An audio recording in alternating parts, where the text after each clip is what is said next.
জগদ্ধাত্রী আজকে পর্বে দেখতে পাওয়া যায় দুর্গা এসবি প্রোডাকশনসে একজনের সঙ্গে দেখা করতে এবং সেখানে বলতে থাকে আমাকে প্লিজ ডাইরেক্টরের সঙ্গে একবার দেখা করে দিন, আমি খুব ভালো অভিনয় করতে পারি, আমার স্বপ্ন এই সিনেমাতে আমি কাজ করব। তারপরে কিন্তু অনেক রিকোয়েস্ট করার পর ডিরেক্টর সঞ্জীব ব্যানার্জিকে ফোন করে এবং বলতে থাকে আপনার সঙ্গে একটা মেয়ে দেখা করতে চায়, খুব ডেসপারেট আপনার সঙ্গে কাজ করার জন্য। সঞ্জীব ব্যানার্জি ফোন করে এবং তখন দুর্গা বলতে থাকে প্লিজ আমাকে এই কাজটা দিয়ে দিন, আমি কিন্তু খুব ভালো অভিনয় পারি, এবার দরকার পড়লে আপনি আমার টেস্ট করে নিন, একটা অডিশন নিয়ে নিন। তখন সঞ্জীব ব্যানার্জি বলে ঠিক আছে তুমি ফোনটা দিয়ে দাও। তখন দুর্গার কিন্তু ঠাড়ে ঠোঁটে সঞ্জীব ব্যানার্জির নামটা ওখান থেকে জেনেই যায়। তারপরে দুর্গা জগদ্ধাত্রীকে এসে বলতে থাকে আমরা কিন্তু জানতে পেরে গেছি এই ডিরেক্টরের নাম হচ্ছে সঞ্জীব ব্যানার্জি। জগদ্ধাত্রী বলতে থাকে এতটুকু তো বোঝা গেল 50 লাখ টাকা এইখানে ইনভেস্ট করা হয়েছে, কিন্তু উৎসব এটা কেন করেছে সেটা কিন্তু এখনও বুঝে উঠতে পারছি না।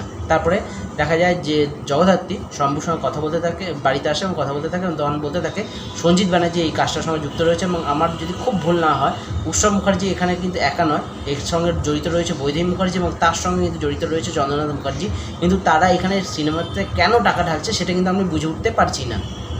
তারপরে বলতে থাকে হয়তো একটা কোনো ক্রাইম হতে পারে এবং সেটা হতে পারে শুভ মুহূর্তের দিন। তারপরে সমরেশ আসে, সমরেশকে বলতে থাকে শম্ভু যে তোমার কাছে যে টাকাটা এসছে সেই টাকাটা একটা লেনদেনে আমার কাছে একটা রিসিপ্ট দাও বা কপিটা আমাকে দেখাও, কবে এসছে এবং কোন অ্যাকাউন্ট থেকে পাঠানো হচ্ছে। প্রথমে সমরেশ বারণ করলো, জগদ্ধাত্রী বলতে থাকে আমি চাই না তুমি এই ক্রাইমের সঙ্গে জড়িয়ে পড়ো।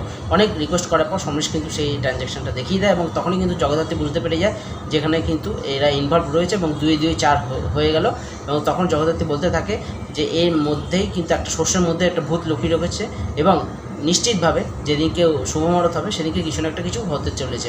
তারপরে দেখা যায় দুর্গা দেখা করতে গেছে ঋষভের সঙ্গে, ঋষভকে বলতে থাকে আমি যদি এই পরিবারের মেয়ে না হতাম তাহলে কি তুমি আমাকে বিয়ে করতে। ঋষভ বলতে থাকে তুমি এসব কী বলছো। তারপরে এপিসোডটা শেষ হয়ে যায়। দেখা যাক নেক্সট এপিসোডে কী হয়।